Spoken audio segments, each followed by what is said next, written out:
Hello and welcome to 315 Voices. I'm your host, Greg Scott. 1 Peter 3:15 reminds us to always be prepared to give an account when we're asked for the reason for the hope that's within us. And today's guest is Chuck Box. Chuck is currently the Director of Program Development for the baseball program at the University of Texas, a role he has held since 2024 after following Jim Schlossnagle from Texas A&M.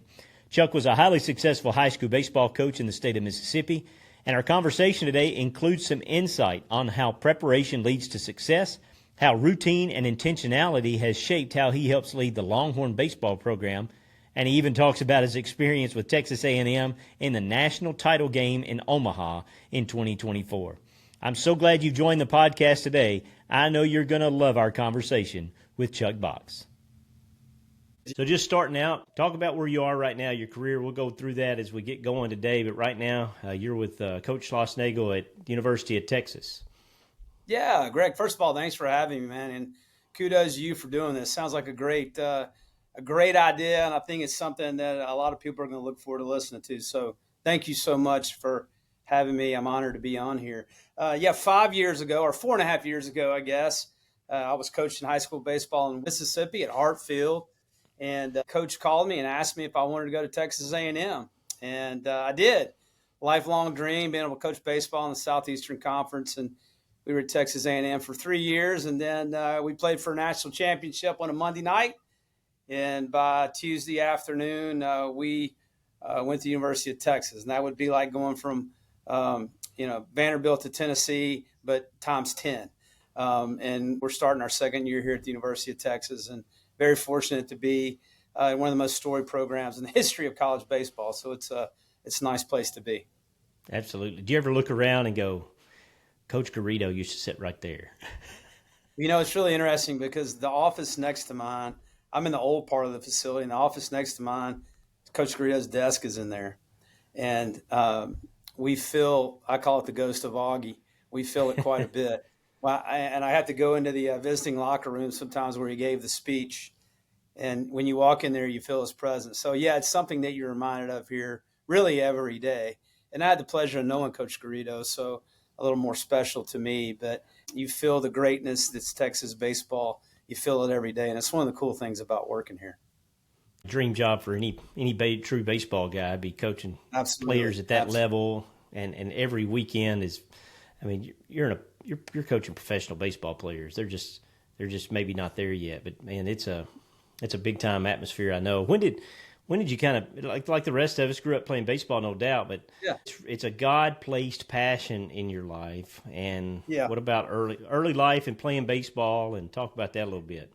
Yeah, that's a really good question. Now you gave me some good questions to think about. It helped me go back and think about some of these things. But my father was a great athlete in Columbus, Mississippi, and held several records in track actually in the state of Mississippi. I didn't get any of his speed, but my dad was a great athlete. Played for the legendary Bull Sullivan at East Mississippi Community College. A lot of people in your audience will know Last Chance U. Well, my dad played there.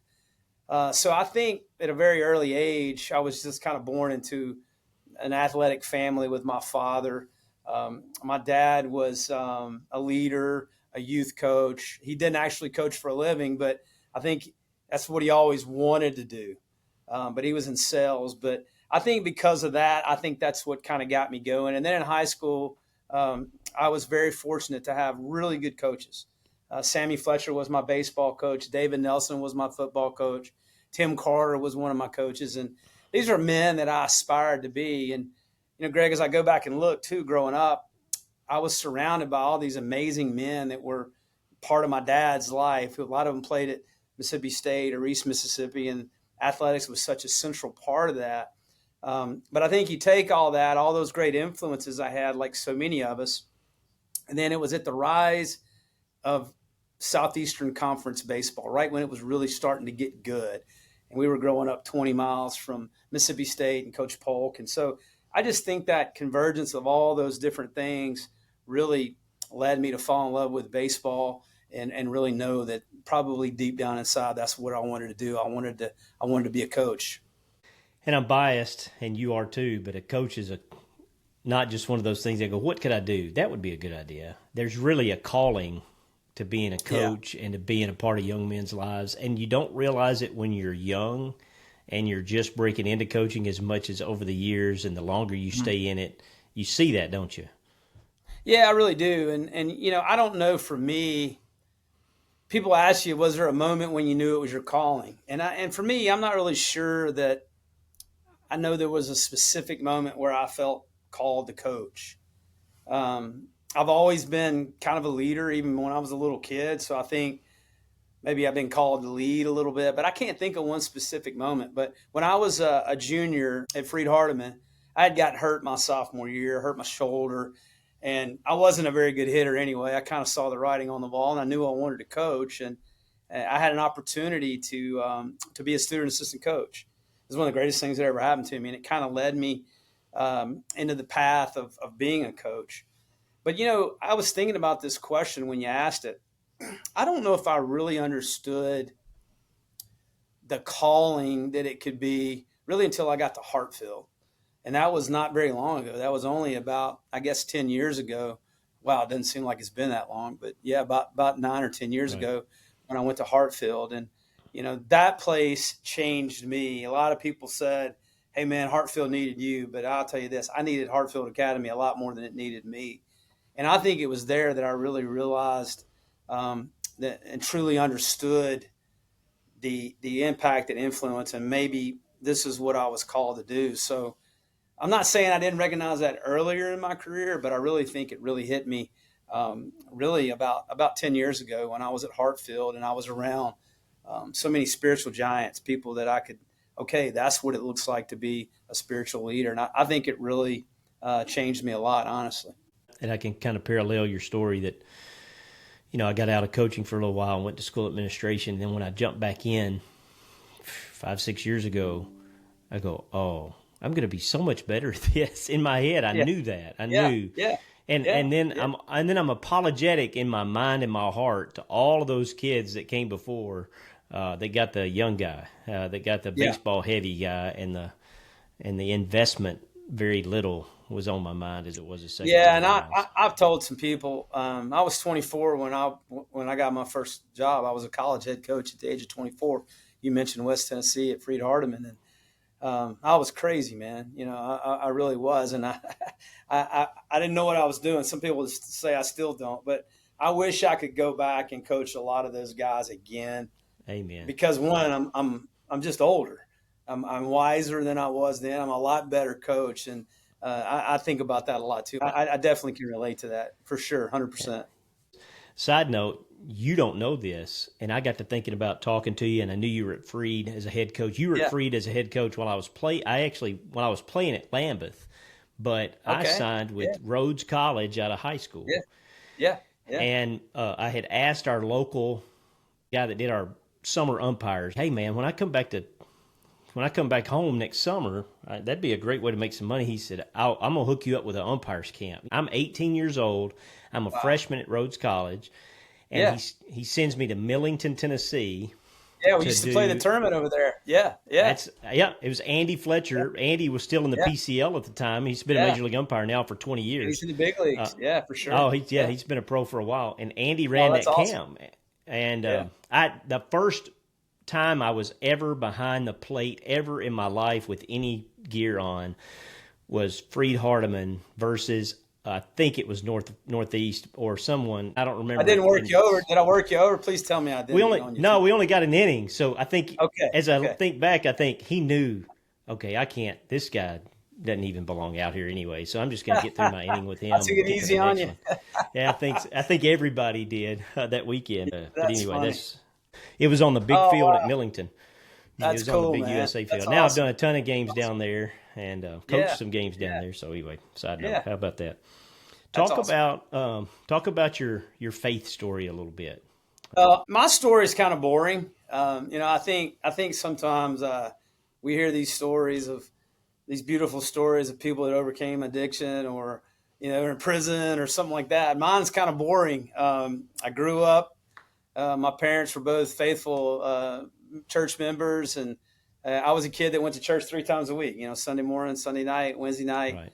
Matter of fact, Greg, my whole little ecosystem was basically 2 little blocks in Columbus, Mississippi. My high school and my church basically backed up to each other, and I lived about an eighth of a mile, my house. So my little world was right there. But you go off to college, you have to own your faith, and it can no longer just be your parents' faith. And that moment really happened to me at Freed Hardeman, where I kind of had to own my faith, and I think what so many people, I think maybe where we get it wrong is your faith walk's not a destination, man. It's not somewhere where you're going to arrive one day and be That's there. right. It's a journey. And I'm still on that journey, man. And I think a lot of people miss that. I mean, I love going to church to worship, but I love going to church because I get to see people. And I tell my kids, it's like being next to a fire when you go camping, right? When you're around the fire, you can stay warm. When you start getting away from that fire, it gets a little bit cooler. And just being in a body of believers, being where I can be around like-minded people, that's what it's all about to me. And I was fortunate enough to have that at an early age, and it just kind of followed me. It's important to me. It's important to my wife. And I think we go through seasons spiritually. There's times when things aren't as easy, when maybe it's a little bit harder to pray. I used to beat myself up over that, but sometimes you're in a good season. Sometimes it's a more challenging season. But I believe that walk happens every single day. I don't think God quits calling you. I think he's calling me right now. And when I seek him on a daily basis, his purpose for me becomes much more clear. Sometimes you get beat up and sometimes you don't feel like you're worthy. And then some days you do. But I just think it's a constant journey, one that we're probably never going to arrive. The day that I feel like I do, I'm scared. Yeah. I hope I don't. Sanctification never ends throughout this exactly. life. And in the church that I grew up in, I look back up, I grew up in a First Christian church. I think it was a small group of about 150 people. And I look back on it now, and it was a perfect size because you kind of knew everybody. That it may be something where we're having a fellowship dinner, and I might be sitting across, I'm 15 years old, sitting across from a 65-year-old. And I look back on some of that. I was very fortunate to have some really cool things that happened to me that really impacted my life from a walk with God and my faith.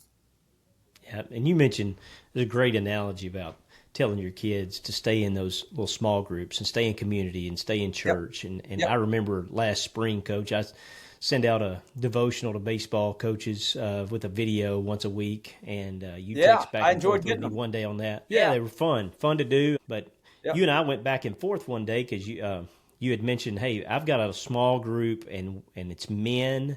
And we're sharpening one another through a study. But when you talk about community, I thought about that. And I thought about what you mentioned there and how important is that. So sometimes we get in our family unit, we go, man, my wife and I are really strong together. And like you said, ups and downs. But outside of my family, how important is it to have that group of men that continue to sharpen one another? Well, I don't know. I couldn't do life without it, man. This profession that we're in, it's not a job, it's a lifestyle. And the coaches I coach with, we're friends. I'm close to them. And, for us in the Southeastern Conference, we play on Sunday. So it's hard we miss a lot of church in the spring. So having a group of people that I can talk to, that I can go to, we have a little group of guys that we call it our overflow group. And we just kind of have a little group text going. And one guy posts a devotional every day. And some days you may have 2 or 3 days where nobody comments, but it's also a place where I know I can go at any time. And I have a lot of people in my life like that. I'm very fortunate. I'm very blessed to have a lot of guys I can pick the phone up and talk to outside of my family. I'm involved in a local church here. We've only been here for a year and a half, but I'm starting to develop some relationships with some of those men too. And I just think, it's hard enough to go through life with the challenges without having a group that you can that share common beliefs. I just think it's so critical. It's iron sharpens iron. We read that Absolutely. verse, and it's so true. Yep. When everybody's and another great thing you said, we're all on the faith journey at different stages. I might can mentor someone older than me. I might can really glean something off someone younger than me. It's just it's really cool. Absolutely. I'm glad Somebody's always looking up to you. Somebody's always looking up to you. It doesn't matter what age you are or where That's you are right. in your spiritual journey. And I'm very fortunate. Yeah, unfortunately. Yeah, no, absolutely. And careful. I'm very fortunate. We have a guy on our staff here who has one of the strongest walks every day in his faith. And just for me being around him, man, it just makes me better. It makes me, I look up to him. There's a standard there. So, but I know that people are looking at me, and I think we're all in a role of leading and following. And I like that. It makes me very comfortable. Go shift gears a little bit. So when I things that I thought I knew about you, and then when I do my research a little bit to get ready for our conversation, it turns out I'm exactly right. You're Okay, a guy well, that has a gift for preparation, man. You're the guy that I don't even want to go on vacation with you. I'm afraid I won't know when to go to the bathroom. That's what I picture with. But I've seen, listen, before even we had this conversation a couple of years ago, you started posting, I think maybe on X or somewhere, some practice plans, and I look and I consider myself fairly organized as a practice guy, and I realize, oh no, this is unbelievable. When did that gift develop, or was that always a strength of yours? Yeah, first of all, if you went with me on vacation, it's super chill. So okay, good. My vacation life's gonna look a lot different. I've been asked that question before, and honestly, I've had people make fun of me a little bit about that. It's kind of interesting, and especially people you compete against. And I would always say, hey man, if you're making fun of me for being prepared, you can make fun of me all day long. But it really follows me back to when I was a kid, man. When I was growing up. I was 11 or 12 and I was bigger and faster, and I was probably one of the best athletes on the field. But after about sixth grade, that changed, man. I was not the fastest guy on the field or the biggest guy on the court. So I had to find advantages. I had to find ways that I could beat my opponent. And one of those was through preparation. And I learned that at a very early age. If I could just be a little more prepared than my opponent, then that would give me a little bit of advantage. And then you fast forward to Freed Hardeman. When I first got there, I was 24 years old. I was going up against Woody Hunt at Cumberland. The great Ken Dugan was still at Lipscomb. You had all these. The Trans-South Conference was the Southeastern Conference of the NAIA. Really good baseball. Really good baseball. And we were bad. We were really, really bad, and we had a lot of disadvantages. And so preparation was a way for me to get an edge on somebody. I was going to outwork them and I was going to out-prepare them. And then you go look at when we first started coaching, I had 2 graduate assistants. I didn't have anything at first, and I had 2 GAs. That was it.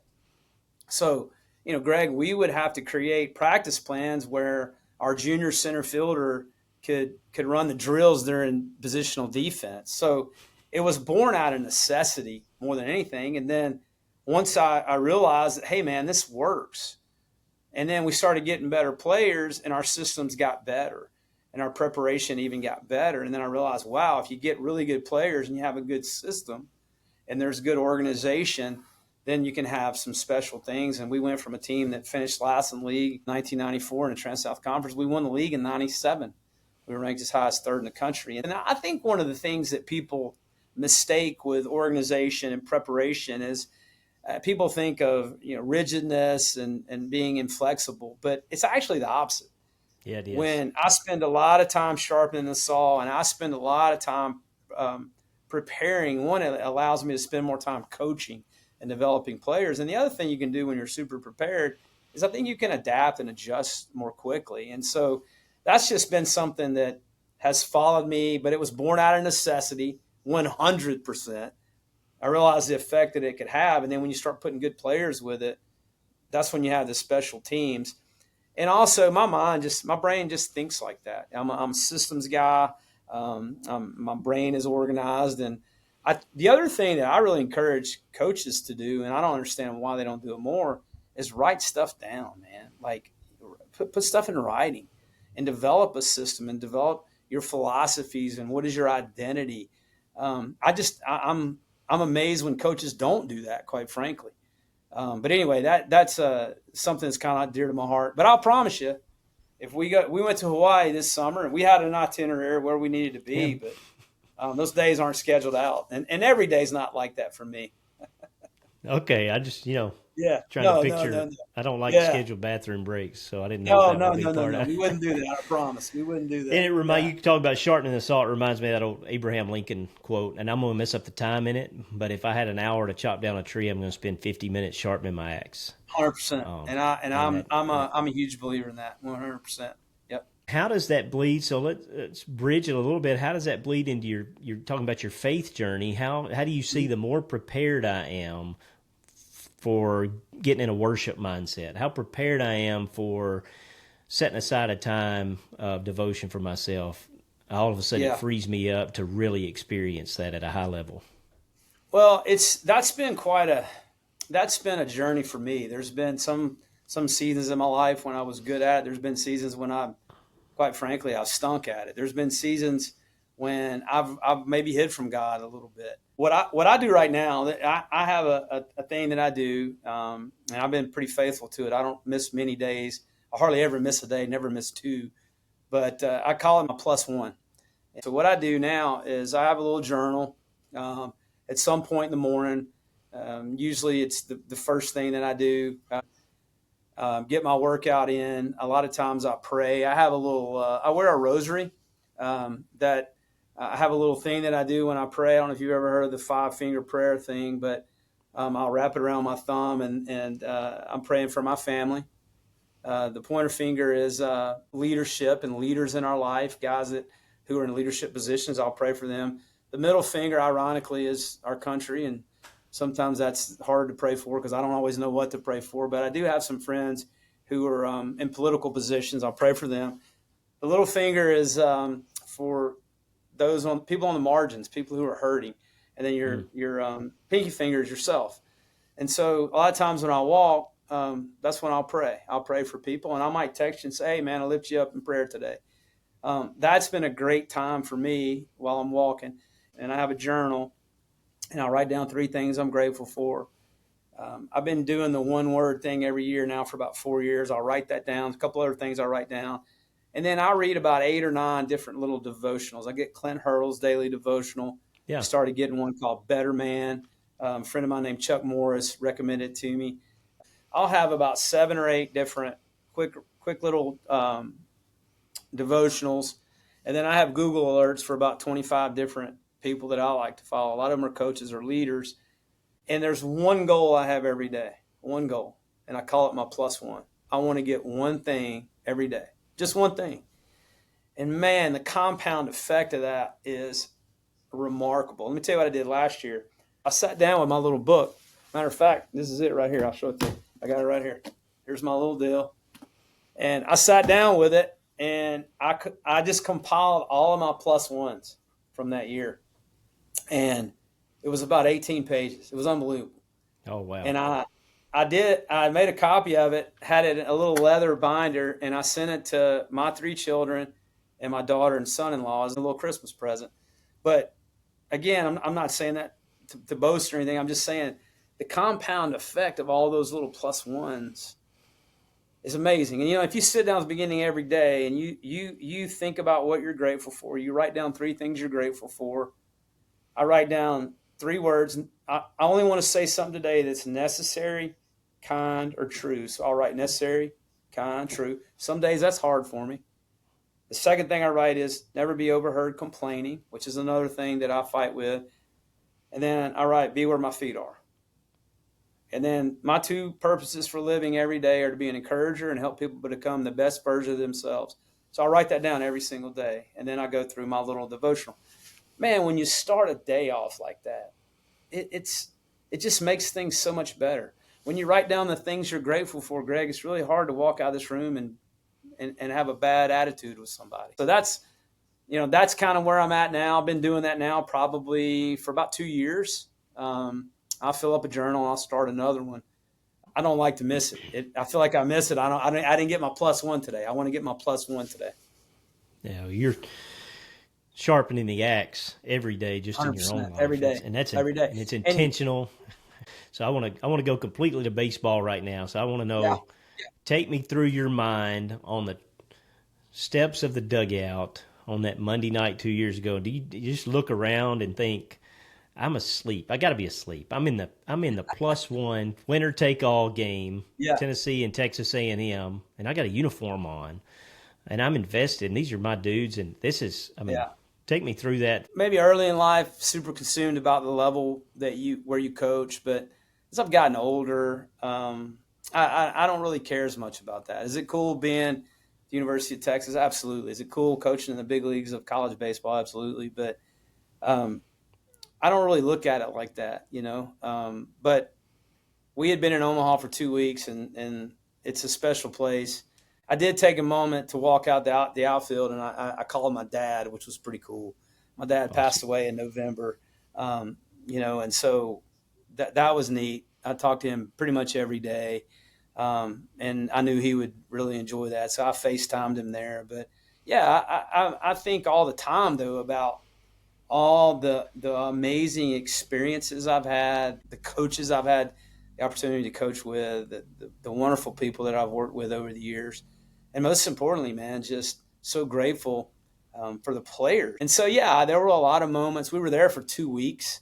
There was a Starbucks by my hotel. My daughter and I would walk, and then I would, you would have a lot of off days when you stay there for a while. So I would go walk in downtown Omaha. I would think a lot about those times, and Freed Hardeman, West Tennessee. I called some of those players. Some of those players were actually there. Pernell Knox and Eric Quinn and David Ray, some West Tennessee guys were there. So, yeah, but it didn't take me going to a special place to think about that. It was something that I think about a lot. And I think, and I have throughout my career. It didn't take me getting at the University of Texas to be grateful for all the places I've been and the people who I've developed these relationships with. You mentioned this earlier, how you were coaching in Mississippi, and you get the phone call from Coach Schloss to come join him at Texas A&M as he's transitioning. Just so the listeners that don't know you, and maybe they've Googled it by this point in the conversation, but highly successful as far as baseball coaches go in the state of Mississippi at both stops that you had there. A lot of wins, state tournaments, state titles. But what was it? I know it felt like the way that you said it earlier, it wasn't just a surprise, complete shock phone call to go to Texas A&M. But what value did he want you to bring? What did he tell you about your role? Yeah, I'm so fortunate. Schlossnagle was one of the greatest college baseball coaches in the history of the game. He's a true Hall of Famer. Going to win his 1,000th game this year, and he's someone that I've known through a mutual friend named Bill Mosiello. I think Bill's maybe the best college baseball coach in America, but a good friend of mine, and I had gotten to know Coach through him. And we had talked before, several years before that, about a possibility, but when he called, the timing was right. Both of our older kids were out of school. They had finished school, and we had a kid in elementary school, Hazel, who's now in 8th grade, and the timing was right. When Coach called me, I didn't really know where we were going at first. I think he was just thinking about putting a staff together. Didn't know what my role would be when he first called, but I knew if I was ever going to have an opportunity to coach college baseball again, this was probably it. It felt good about being a high school coach. I loved being a high school baseball coach. I mentioned Hartfield earlier. I loved Hartfield and pretty much saw myself, hey, this is where I'm going to be. When he made the call, it was such a good opportunity I couldn't pass it up. And I don't regret it at all. And if I had to do it over again, I would do it the same way. But really, when I got there, what he asked me to do was really just watch the program. I'd been a head coach for 25 years and watch the program like a head coach and tell him what I see. And then that role kind of continued to develop into someone that just helps him bring our mission statement to life every day. And our mission statement is super simple. It's to help each and every person in our organization to become the very best selfless version of themselves. So my job on a daily basis is to help him bring that mission to life through the things that we value. That's my number one job. I like to joke around and tell people I've kind of turned into the CEO, the chief encouragement officer. I feel like that's another one of my jobs. I'm the oldest guy on the staff. I'm kind of the jolly old granddad that gets to go around and pat everybody on the back. I have some specific responsibilities with some liaisons to different parts of our program, but overall, that's how I like to describe my job. Doing whatever I can to help everybody in our building to be a better version of themselves. That's really what my purpose is right now. When we're young, and you were a head coach in college at 24, I was a head coach in high school at 24. And we think then I'm going to be a baseball guy for life. I'm going to win so many games, and people are going to be so impressed Yeah. with my baseball knowledge. And you think, well, my dream job would be to do that at a high level for a long time. Yeah. I think where you just get to go and set the culture, not just set it, but protect it, and encourage guys and lift them up, and let other people do some dirty work while you Yeah. get to Yeah. smile Yeah. Yeah. and you do it with a fungo in your hand, and so you're Yeah. winning Yeah. I get to wear from a every uniform. direction. Yeah, for sure. That's right. Yep. Well, talk about. I think you said it. You said our faith is a journey, and I'm a believer in that as well. And I think if your faith story talks about something that happened 20 years ago, you should back up and take stock of your faith. And so, what are some cornerstone moments though that stick out? There's three or four that jump out. One, about 28 years ago, one of my best friends, a guy named Steve King, was a Marine, and he was killed in a helicopter crash. And that was my first, and not many. I haven't experienced a lot of deaths, but that was the first real one that really impacted me because he was one of my best friends. The second one happened, I think it was 2014. We had a player at Jackson Prep named Walker Wilbanks, and Walker had just had a great sophomore year and was playing football his junior year. We were playing Oxford, opening game of the year. You know how hot it is in South Mississippi, and he developed a condition called hypotremia, a rare sodium water imbalance, and they had to rush him to the hospital. Thought he was going to get an IV. Turned out to be pretty serious, and we lost a 16-year-old 2 days later on a Monday. That really changed my world, quite frankly. And as I look back on it now, it more than I even knew at the time. But I'll never forget, about 2 weeks after that, my daughter went and spoke at a devotional. She was, I think, 14 at the time. And I think it was from John, from maybe First John. But she talked about we shouldn't be asking why, we should be asking how. How are we using the platform that we have, Walker's tragic death, how are we using that for the good? And that changed my life, man. Like, how are we using the platform that we have? How are we using the box that we have as coaches and leaders to make the world we live in better? And then a year ago when my dad passed away, and I'm still not in a great, I'm still not doing okay from that, quite frankly. But I think when my dad died, I really understood the impact that influence has. The number of texts and calls I got, and the thousands of people that my dad influenced. Some of them most of them he didn't know, Greg, but through baseball or my relationship or his relationship with a kid that he coached, 2 generations removed, there's impact. And I think that was something that just got me and said, hey man, like, your influence is real. How am I using my platform? How am I using my platform to make the world I live in a better place? Yeah, it reminds me, the prayer of Jabez is super short in First Chronicles. It's one verse. But the second line in it says, increase my territory. God, give me as much as you want me to. And you can read that like a mega church pastor, or you can read it like Jabez prayed it, which is, I know I'm here for a short time.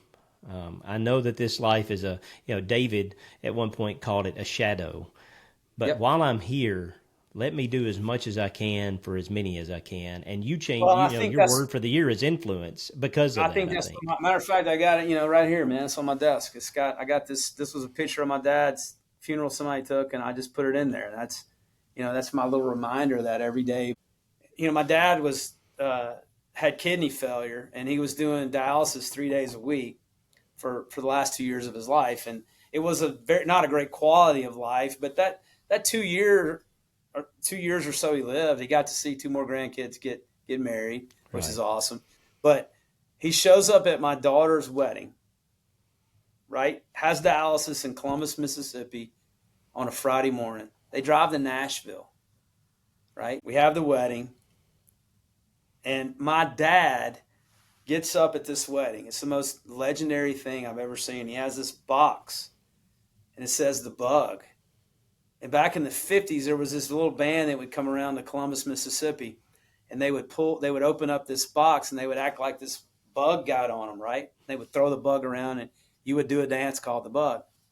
My dad gets up in this huge reception hall, and Bo Diddley, dun dun dun dun dun dun dun dun dun dun, is playing in the background. My dad told me what he was going to do beforehand. I said, Dad, you're either going to be a fool or a legend. I'm not sure how this is going to go. And he gets the microphone and he starts telling the story about this dance in 1958, and this bug's been in the box, and he opens up the box and he's 84 years old, and he starts doing this. And he throws the bug to one of the groomsmen, and the place goes nuts. It goes nuts, Greg. It was the most amazing thing I've ever seen. And I tell that story to tell you this. I started thinking about my dad, and I started thinking about the dude's a legend. He's not a legend because he won Game 7 of the NBA playoffs, or right. He struck out 10 and hit 3 homers in the National League Championship Series. He's a legend because of what he did in the world that he lived in. He showed up every day. He stayed in the fight. He served his community. Man, what if we all did that, you know? And so I think that's something that I've really thought a lot about lately. And what is a legend, man? Just being a legend where you are, you know, making the big time where you are, and being a legend there. To me, that's, I think about that a lot. What a cool memory. You know, you think about that. You said that was not that long ago, and then you only get another year or two with your dad. I had about another year and a half with him after that. Yeah. But I remember looking at him. He told me what he was going to do. I said, hey, buddy, it's going to go one of two ways. You're going to be a legend, or they're going to think you're an idiot. And I'm telling you, all these young kids, a bunch of 25-year-olds, They went nuts. I mean, the place goes nuts. And my dad is. And when he does it, he throws it over there to my son-in-law. My son-in-law starts doing it, and it's just, I got it on video. It's insane. It's one of the coolest. Cool memory. It's one of the coolest things ever, man. Nash and the team at Exclaim Jesus use simple and subtle designs for hats and shirts for you to confidently exclaim the name of Jesus in every environment. Just like the hat I have on today, you can find all of their gear at exclaimjesus.com. Use the code 315voices30 to save 30% off of your order today associated with our podcast. That's Exclaim Jesus Apparel at exclaimjesus.com. Where do you see you 5 years from now, 10 years from now? God says go. What are you willing to do, and where does this end up for children? You know, I've contentment is something I've struggled with for a really long time, and there's some days when I would love to be coaching again. But I really think the thing that I can do at where I'm at in my life right now is be where my feet are. Just try to be the best version of myself wherever I am, and to serve others, man. Like, that's where I see myself right now. Like I said, man, every day when I get up, try to be an encourager. So I don't know, man. I hope that I can continue to grow on a daily basis like I am now, and continue to be a positive force in people's lives, man. That's I know that's a cliche answer, but that's 100% honesty from me. Yeah. Like I want to be measured by how I impact people's lives. I think most men struggle with contentment to make you, not that makes you feel better or worse about it. Yeah. What's my purpose? We really want a purpose. That's, go back to that same prayer. Yeah. Increase my territory, but what I'm really searching for is not an increased territory. It's a purpose, and it's a reason that I'm here every day. All of our guests on 315 Voices go in a 315 challenge. And I know I gave you a little cheat sheet. You got a little heads up. So I love it. You mentioned some influential things, devotional things that are in your life right now. But if I could tell you outside of the Bible, give me 3 books that have really impacted your life. Oh man, there's so many good ones, but the 3 things that really jump out to me. Number 1, there's a book called Good to Great. One of the most phenomenal books I've ever read. I think it's Jim Collins. The second thing, and your Tennessee people are going to love this, but I have right up here in this little place, I have my Don Meyer Bison basketball notebook. It's one of my prized possessions. Probably have learned more from that. And if people don't know Don Meyer, one of the greatest coaches that ever lived. legendary basketball coach at Lipscomb, and he used to have a website. And I actually had the book, and I lent it to someone, and I never got it back. And years ago, when I couldn't find it, I actually called his wife, Carmen, and asked her if she could send me one, and she did, and I have it. And then the third one is a book called Finding the Winning Edge. It was written by Bill Walsh. It's basically Bill Walsh's system book. I bought it a very long time ago. It is literally Bill Walsh's system with the 49ers. Everything from practice schedules to team meetings. Phenomenal book about. And then one of my favorite books, I got a fourth, a little in the South. When you're in South Mississippi, there's a thing called a lanyap. Do you know what that is? The I chef will throw do. a little, It's a gift. a little That's right. something extra, a little something That's extra. right. So I'm going to give you a little. I'm going to give you a little lanyap. I'm going to give you a little something extra, a little etouffee. A book called Precious Present, and I used to buy 3 or 4 copies at a time. And I always read it to the team every year, and I loved giving it away. But a book called The Precious Present. You need to go get it and read it. Fabulous little book. You can read it in about 10 minutes. But it talks about exactly that, the present being precious. Those are my 4. And you quoted Don Meyer earlier. Make it the big time where you are. That's Don Meyer. Don Meyer. That Yeah, is, and my favorite Don Meyer quote is, leaders pick up trash, ...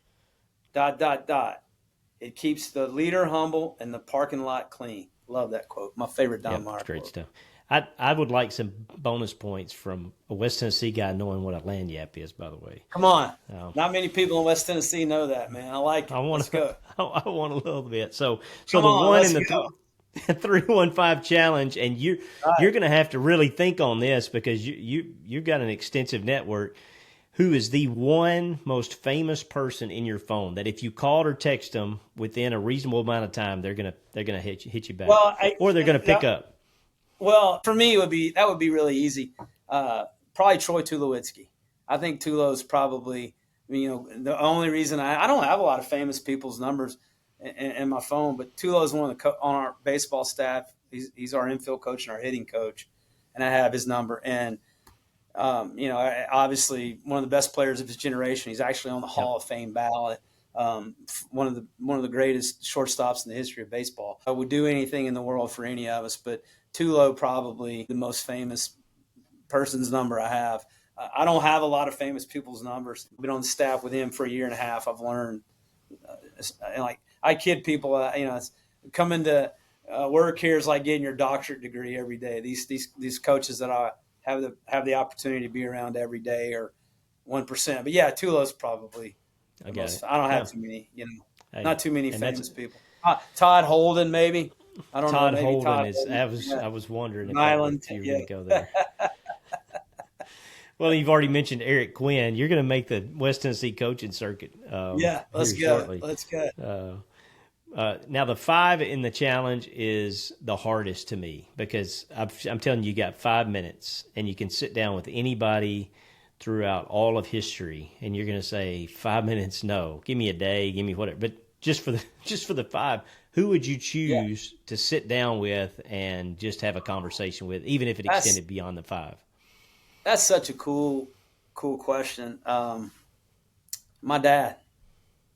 Yeah. If I had, yeah, my dad. Yeah. Yeah. Yeah. And then I'd probably stink because I'd want to talk to him a little bit more. But yeah, I'd love to have 5 more minutes with my dad, man. And outside of that, I asked my wife that question. She goes, Marcus Aurelius. You talk about Marcus Aurelius all the time. I think that would be pretty cool to have a conversation with Marcus Aurelius. But if you said you got 5 minutes, I'm probably gonna get Big Charlie on the phone and talk to him a little bit. That's what I would do. My pops. Great answer. There's no better answer. Yeah. Yeah. Where can people find you, Coach? You do have some things out there baseball wise. You got some things on practice schedules and things like that. I'm on Twitter. Let's see here. Chuckbox 1969. That's really the only place I'm real active to get great ideas, and I like putting stuff out there sometimes. And I used to not do that, but I had somebody kind of fuss at me one time and say, hey, man, you had a lot of people help you. You should do a better job of trying to help young coaches. And so I've tried to do that a little bit. And it's not self-serving. It's just something that I enjoy Right. doing, and I like helping people. And so, yeah, but that's about the only place If young baseball coaches, or even not young baseball coach, if you're a high school coach out there and you listen to Chuck here for the last little bit, go find his Twitter handle and then just scroll down for the last couple of years. Throw some practice schedules out there, some tips, and Coach, I'll be honest, it's solid gold, some of the stuff you put out there. And just ways to construct a practice schedule, or even if you just grab hey, what's this? I want to add that to what we do. Well, I'm always willing to help, and Yep. when people ask questions, or I try to respond. So anything I can do to help, I like helping people. I'm beyond appreciative that you'd be willing to. Well, I'm honored you asked me to do this. Kudos for doing it. Man, I hope you enjoyed our time today with Coach Box as much as I did. I know that I personally was challenged by his attention to detail in both his professional life and in his personal walk. And I bet you picked up on exactly why Coach Schlossnagle wanted Chuck as a part of his staff at both Texas A&M and now with the Longhorns at the University of Texas. We hope that today's episode encouraged you in your faith and inspired you with a story of another leader, coach, or athlete. Like today's episode, push the link out on all of your social media platforms and share the podcast with someone you know in order to encourage and inspire them. And join us again as our next guest will be prepared to share the reason for the hope that's within them on the next episode of 315 Voices.